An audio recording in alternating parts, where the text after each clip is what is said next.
അതിതീവ്ര മഴ അത് ഇനിയുള്ള 5 ദിവസവും ഇതുപോലെ തന്നെ പെയ്തുകൊണ്ടിരിക്കുമെന്ന മുന്നറിയിപ്പാണ് നൽകിയിരിക്കുന്നത്. പടിഞ്ഞാറൻ കാറ്റ് ശക്തമായി തുടരുന്നതിനിടയിൽ മിന്നൽ ചുഴലിയടക്കം കേരളത്തെ ആകെ വലയ്ക്കുന്നു എന്നുള്ള വ്യക്തമായ സൂചനയാണ് ലഭ്യമാകുന്നത്. എല്ലായിടങ്ങളിലും എല്ലാ മേഖലയിലും ജാഗ്രതാ നിർദ്ദേശവും അതോടൊപ്പം തന്നെ ജില്ലകളിൽ റെഡ് അലർട്ടുമാണ് പ്രഖ്യാപിച്ചിരിക്കുന്നത്. സംസ്ഥാനത്ത് ശക്തമായ കാറ്റും മഴയും ഇപ്പോഴും പെയ്തുകൊണ്ടിരിക്കുന്നു. ഇനിയുള്ള 5 ദിവസം ഇതുപോലെ തന്നെ മഴ തുടരുമെന്നാണ് കേന്ദ്ര കാലാവസ്ഥാ നിരീക്ഷണ കേന്ദ്രം പറയുന്നത്. തെക്കൻ ഗുജറാത്തിന് മുകളിലായി സ്ഥിതി ചെയ്യുന്ന ചക്രവാത ചുഴി അടുത്ത 24 മണിക്കൂറിനുള്ളിൽ ന്യൂനമർദ്ദമായി ശക്തി പ്രാപിക്കാൻ സാധ്യതയുണ്ടെന്നാണ് അറിയിപ്പിൽ പറയുന്നത്. ഇത് കൂടാതെ തന്നെ മറ്റൊരു ചക്രവാത ചുഴി വടക്ക് പടിഞ്ഞാറൻ ബംഗാൾ ഉൾക്കടലിന് മുകളിലും സ്ഥിതി ചെയ്യുന്നു. ഈ 2 ചക്രവാത ചുഴിയും ശക്തമായി കേരളത്തിലടക്കമുള്ള സംസ്ഥാനങ്ങളിൽ മഴ പെയ്തിറങ്ങാനുള്ള കാരണമായി മാറുകയാണ്. കേരളത്തിന് മുകളിലാകട്ടെ പടിഞ്ഞാറൻ കാറ്റും ശക്തമായി തുടരുന്നുണ്ട്. ഇത് മഴയ്ക്ക് അനുകൂലമായി തന്നെ നിൽക്കുന്നു. കേരളത്തിൽ അടുത്ത 5 ദിവസം ഇതുമൂലം മഴയ്ക്ക് സാധ്യതയുണ്ടെന്നും പറയുന്നു. പല ജില്ലകളിൽ ഇതിന്റെ ഭാഗമായി റെഡ്, ഓറഞ്ച്, യെല്ലോ അലർട്ടുകൾ പ്രഖ്യാപിച്ചിട്ടുണ്ട്. ഇന്ന് മലപ്പുറം, കോഴിക്കോട്, വയനാട്, കണ്ണൂർ, കാസർഗോഡ് ജില്ലകളിലാണ് റെഡ് അലർട്ട് പ്രഖ്യാപിച്ചിരിക്കുന്നത്. അതിതീവ്രമായ മഴയ്ക്കുള്ള സാധ്യത. ഒരു കാരണവശാലും ജനങ്ങൾ രാത്രി സമയത്ത്, പ്രത്യേകിച്ച് മഴ പെയ്യുന്ന വേളയിൽ യാത്രകൾ നടത്തരുത് എന്നുള്ള മുന്നറിയിപ്പാണ് പറഞ്ഞിരിക്കുന്നത്. 24 മണിക്കൂറിൽ 204.4 മില്ലിമീറ്ററിൽ കൂടുതൽ മഴ ലഭിക്കുമെന്നുള്ളതാണ് അതിതീവ്രമായ മഴ എന്നതുകൊണ്ട് അർത്ഥമാക്കുന്നത്. അതുകൊണ്ട് കേന്ദ്ര കാലാവസ്ഥ വകുപ്പ് നൽകുന്ന മുന്നറിയിപ്പുകൾ പ്രകാരം മുന്നോട്ട് ശ്രദ്ധയോടുകൂടി ജാഗ്രതയോടുകൂടി മാത്രം പോവുക. തിങ്കളാഴ്ചയും ചൊവ്വാഴ്ചയും കേരളത്തിന് മുകളിൽ മണിക്കൂറിൽ പരമാവധി 60 കിലോമീറ്റർ വരെ വേഗതയിൽ ശക്തമായ കാറ്റിന് സാധ്യതയുണ്ട്. കോഴിക്കോട് മടവൂരിലാകട്ടെ തിങ്കളാഴ്ച ഉച്ചയോടെ ഉണ്ടായ മിന്നൽ ചുഴലിയിൽ വീടുകൾക്ക് കനത്ത തോതിലാണ് നാശനഷ്ടം ഉണ്ടായത്. മടവൂർ, പെമ്പാലശ്ശേരി, മുട്ടാഞ്ചേരി തുടങ്ങിയ ഇടങ്ങളിലാണ് ഉച്ച കഴിഞ്ഞ് മിന്നൽ ചുഴലി അനുഭവപ്പെട്ടത്. പ്രളയ സമാനമായ സാഹചര്യം ഉണ്ടാകുമെന്ന മുന്നറിയിപ്പുണ്ടായിരുന്നു. ഉരുൾപൊട്ടൽ, അതുപോലെ തന്നെ മണ്ണിടിച്ചിൽ, ഇതിനൊക്കെയുള്ള സാധ്യത ഉള്ളതിനിടയിലാണ് മിന്നൽ ചുഴലിയും അതിശക്തമായ കാറ്റും വലിയ തോതിൽ തന്നെ ബുദ്ധിമുട്ടുണ്ടാക്കുന്നത്. നിരവധി മരങ്ങളാണ് കടപുഴകി വീണത്.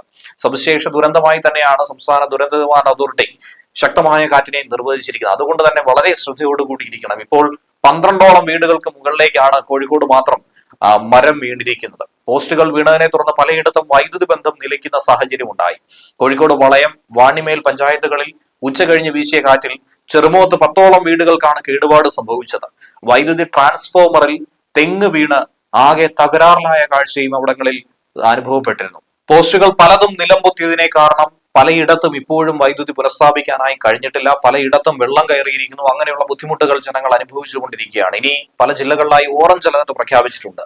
ഇന്ന് ഇടുക്കി, എറണാകുളം, തൃശൂർ, പാലക്കാട് ജില്ലകളിലും നാളെ കണ്ണൂർ, കാസർഗോഡ് ജില്ലകളിലുമാണ് കേന്ദ്ര കാലാവസ്ഥ വകുപ്പ് ഓറഞ്ച് അലർട്ട് പറഞ്ഞിരിക്കുന്നത്. ഒറ്റപ്പെട്ട ഇടങ്ങളിൽ അതിശക്തമായ മഴ, അതിനുള്ള സാധ്യതയാണ് ഓറഞ്ച് അലർട്ടിലുള്ള പ്രവചിച്ചിരിക്കുന്നത്. 24 മണിക്കൂറിൽ 115.6 മില്ലിമീറ്റർ മുതൽ 204.4 മില്ലിമീറ്റർ വരെ മഴ ലഭിക്കുമെന്നുള്ളതാണ് അതിശക്തമായ മഴ എന്നതുകൊണ്ട് കേന്ദ്ര കാലാവസ്ഥ വകുപ്പ് അർത്ഥമാക്കുന്നത്. ഇനി യെല്ലോ അലർട്ട് പ്രഖ്യാപിച്ചിട്ടുണ്ട്. ഇന്ന് തിരുവനന്തപുരം, കൊല്ലം, പത്തനംതിട്ട, ആലപ്പുഴ, കോട്ടയം ജില്ലകളിലാണ് യെല്ലോ അലർട്ട് പ്രഖ്യാപിച്ചിരിക്കുന്നത്. നാളെ ആലപ്പുഴ, ഇടുക്കി, എറണാകുളം, തൃശൂർ, പാലക്കാട്, മലപ്പുറം, കോഴിക്കോട്, വയനാട് ജില്ലകളിലും യെല്ലോ അലർട്ട് ഉണ്ട്. 18-ാം തീയതി ആലപ്പുഴ, എറണാകുളം, തൃശൂർ, മലപ്പുറം, കോഴിക്കോട്, കണ്ണൂർ, കാസർഗോഡ് ജില്ലകളിലും കേന്ദ്ര കാലാവസ്ഥ വകുപ്പ് യെല്ലോ അലർട്ട് പ്രഖ്യാപിച്ചിട്ടുണ്ട്. ഒറ്റപ്പെട്ട ശക്തമായ മഴയ്ക്കുള്ള സാധ്യതയാണ് ഇവിടങ്ങളിൽ പറഞ്ഞിരിക്കുന്നത്. 24 മണിക്കൂറിൽ 64.5 മില്ലിമീറ്റർ മുതൽ 115.5 മില്ലിമീറ്റർ വരെ മഴ ലഭിക്കുന്ന സാഹചര്യത്തെയാണ് ശക്തമായ മഴ എന്നതുകൊണ്ട് അർത്ഥമാക്കുന്നത്. അതിതീവ്ര മഴ അപകടങ്ങൾ കാര്യമായി തന്നെ സൃഷ്ടിക്കും. ജനജീവിതം ദുസ്സഹമാക്കും.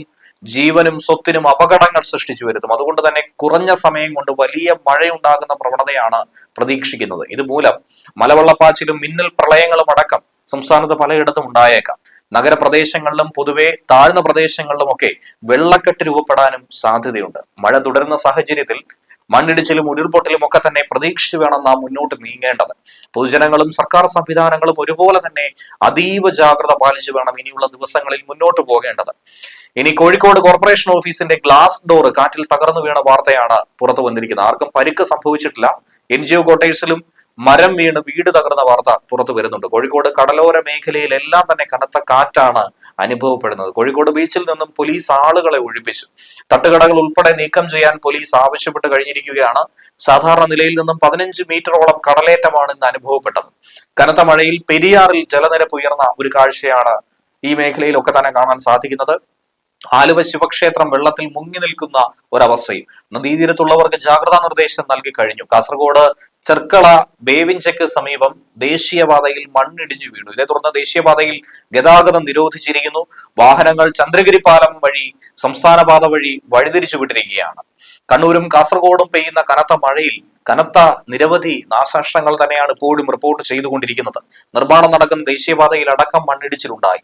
ഇടുക്കി കൊന്നത്തടിയിൽ രാവിലെ ഉണ്ടായ ശക്തമായ കാറ്റിൽ മരം വീണ് മേൽക്കൂര തകർന്നു. കോട്ടയം വൈക്കത്ത് ശക്തമായ കാറ്റിൽ വ്യാപക നാശനഷ്ടങ്ങളാണ് റിപ്പോർട്ട് ചെയ്യപ്പെടുകയുണ്ടായത്. ഉദയനാപുരത്ത് വീടിന്റെ മേൽക്കൂര തന്നെ പറന്നുപോയി.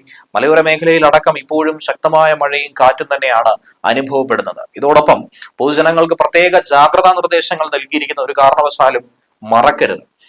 ശക്തമായ മഴ കിട്ടിക്കൊണ്ടിരിക്കുന്ന മലയോര മേഖലയിൽ മണ്ണിടിച്ചിൽ, ഉരുൾപൊട്ടൽ, മലവെള്ളപ്പാച്ചിൽ സാധ്യതയുള്ള പ്രദേശങ്ങളിൽ താമസിക്കുന്നവർ സുരക്ഷിതമായ ഇടത്തേക്ക് മാറി താമസിക്കണം. പകൽ സമയത്ത് തന്നെ മാറി താമസിക്കാൻ ജനങ്ങൾ ദയവ് ചെയ്ത് തയ്യാറാകണം.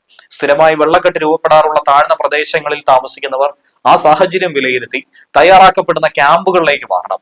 ശക്തമായ കാറ്റിന് സാധ്യത ഉള്ളത് കൊണ്ട് തന്നെ അടച്ചുറപ്പില്ലാത്ത വീടുകളിൽ താമസിക്കുന്നവരും മേൽക്കൂര ശക്തമല്ലാത്ത വീടുകളിൽ താമസിക്കുന്നവരും ഒക്കെ പ്രത്യേക ജാഗ്രതയാണ് പുലർത്തേണ്ടത്. അപകടാവസ്ഥയൊക്കെ മുന്നിൽ കാണുന്നവർ അധികൃതരുമായി ബന്ധപ്പെട്ട് സുരക്ഷിതമായ സ്ഥലങ്ങളിലേക്ക് സുരക്ഷാ മുൻകരുതലിന്റെ ഭാഗമായി മാറി താമസിക്കാനും തയ്യാറാകണം.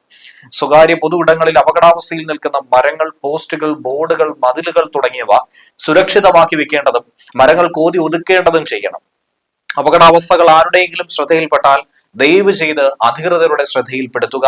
ശക്തമായ മഴ പെയ്യുന്ന സാഹചര്യത്തിൽ ഒരു കാരണവശാലും നദികൾ മുറിച്ചു കടക്കാനോ നദികളിലോ മറ്റ് ജലാശയങ്ങളിലോ കുളിക്കാനോ മീൻ പിടിക്കാനോ ഇറങ്ങാനോ മറ്റ് ആവശ്യങ്ങൾക്കൊന്നും തന്നെ പോകാൻ പാടുള്ളതല്ല.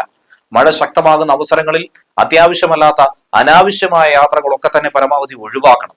വെള്ളച്ചാട്ടങ്ങൾ, ജലാശയങ്ങൾ, മലയോര മേഖലകൾ എന്നിവിടങ്ങളിലേക്കുള്ള വിനോദ യാത്രകൾ അത് മഴ മുന്നറിയിപ്പ് മാറുന്നത് വരെ ഒഴിവാക്കുക എന്നും പ്രത്യേകം പറയുന്നുണ്ട്. ജലാശയങ്ങളോട് ചേർന്ന റോഡുകളിലൂടെയുള്ള യാത്രകളിൽ പ്രത്യേകം ജാഗ്രത പാലിക്കുകയും വേണം. അറ്റകുറ്റപ്പണികൾ നടക്കുന്ന റോഡുകളിലും ജാഗ്രത പാലിക്കണം. അതിശക്തമായ മഴയുണ്ടാകുന്ന സാഹചര്യത്തിൽ റോഡ് അപകടങ്ങൾ വർദ്ധിക്കാനുള്ള സാധ്യതയും നമ്മൾ മുന്നിൽ കണ്ടു വേണം പ്രവർത്തിക്കാൻ. ജനങ്ങൾ ജാഗരൂകരായിരിക്കുക. ഇനിയുള്ള ദിവസം ഏറെ ശ്രദ്ധയോടുകൂടി തന്നെ ഈ മഴ മുന്നറിയിപ്പുകളെ നോക്കിക്കാണുക.